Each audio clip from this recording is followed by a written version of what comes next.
Bonnie Tyler, the Welsh singer whose unmistakable raspy voice turned Total Eclipse of the Heart into one of the defining power ballads of the 1980s, has died at 75. Her family and team confirmed that she passed away in a hospital in Portugal, where she had been receiving treatment after a serious illness. The unanswered question now is not whether the report is real. It is how a singer who had recently been described as improving reached this final moment so suddenly. The latest confirmed update came from a statement shared through Tyler's official channels and reported by People, the Associated Press, Reuters, and other major outlets. Her family said she died unexpectedly in hospital in Portugal as a result of the illness she had been treated for. She had been hospitalized earlier this year in Faro, Portugal, after emergency intestinal surgery, and in May, her team said doctors had placed her in an induced coma to aid her recovery. By mid-June, her family said she was no longer in a coma, but remained very unwell in intensive care. For verified entertainment updates without the rumors, subscribe to Startline Entertainment. Bonnie Tyler's death matters far beyond one chart-topping song. Born Gaynor Hopkins in Skewen, Wales, she became one of the most recognizable voices in pop rock because her sound did not fit the polished mold. It was gravelly, dramatic, emotional, and instantly identifiable. Reuters noted that her signature tone came after vocal cord surgery and a moment during recovery that altered her voice, turning what could have been a setback into the sound that defined her career. Before Total Eclipse of the Heart, Tyler had already made her name with songs like Lost in France and It's a Heartache. But her career reached another level in 1983 when she teamed with Jim Steinman, the theatrical songwriter and producer whose style had helped shape Meatloaf's Bat Out of Hell. With Steinman, Tyler recorded Total Eclipse of the Heart, a sweeping operatic pop-rock ballad that became a #1 hit in both the United States and the United Kingdom. Official Charts describes it as a UK #1, and AP reported that the song spent 4 weeks at #1, while later becoming part of Eclipse-era pop culture all over again. The song did not simply disappear after the 1980s. It kept returning. It appeared in movies, television, commercials, talent shows, and eclipse-related playlists. Every time a solar eclipse or lunar eclipse brought the word eclipse back into headlines, Bonnie Tyler's voice returned with it. During the 2017 eclipse, she even performed the song on a cruise ship with DNCE, turning the natural event into a pop cultural callback. AP noted that Total Eclipse of the Heart continued to find new audiences decades after its original release. But Tyler was never just the singer of one song. In 1984, Holding Out for a Hero gave her another lasting anthem, boosted by its place in Footloose, and later by years of use in films, TV, sports montages, and internet culture. Eurovision's official profile for Tyler highlighted both Total Eclipse of the Heart and Holding Out for a Hero, along with her Grammy nominations and long-running international career.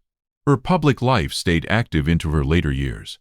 She represented the United Kingdom at the Eurovision Song Contest in 2013 with Believe in Me.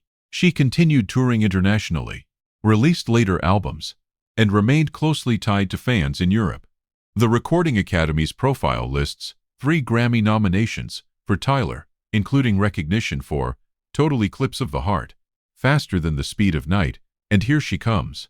The health timeline leading to her death began publicly in May 2026.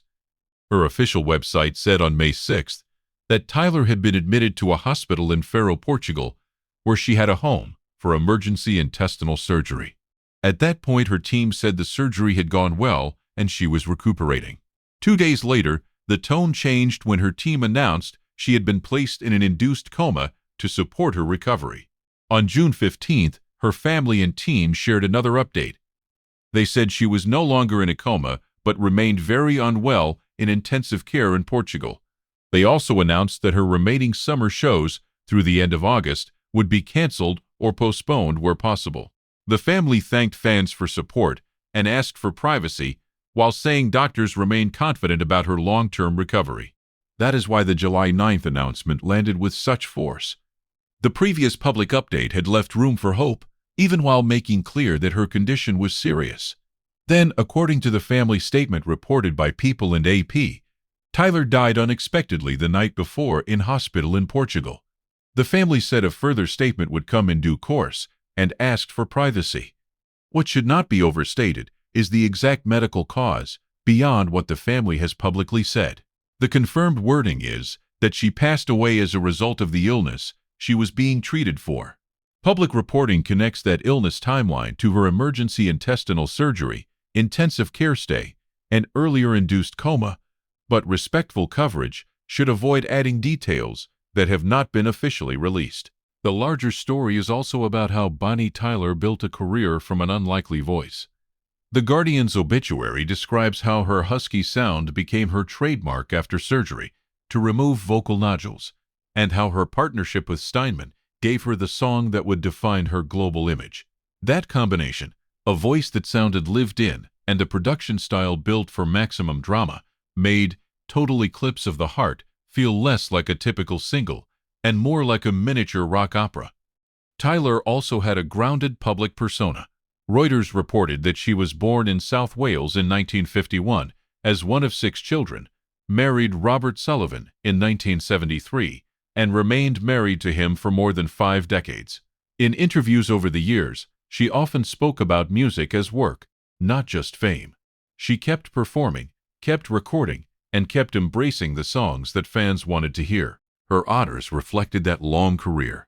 She was appointed a member of the Order of the British Empire for services to music in 2022, according to AP and Reuters. The Guardian also noted her continuing work into her 70s, including later recordings and live performances. The start line takeaway is that Bonnie Tyler's death closes a chapter, but it does not close the life of her music. Total Eclipse of the Heart survived because it was larger than the decade that produced it. Holding Out for a Hero survived because it became shorthand for urgency, drama, and emotional release. And Bonnie Tyler survived in public memory because her voice never sounded interchangeable. As of now, the confirmed facts are clear. Bonnie Tyler has died at 75. Her family said she passed away in a hospital in Portugal after the illness she had been treated for. She had undergone emergency intestinal surgery in May, was placed in an induced coma, later came out of that coma, and remained in intensive care before the final announcement.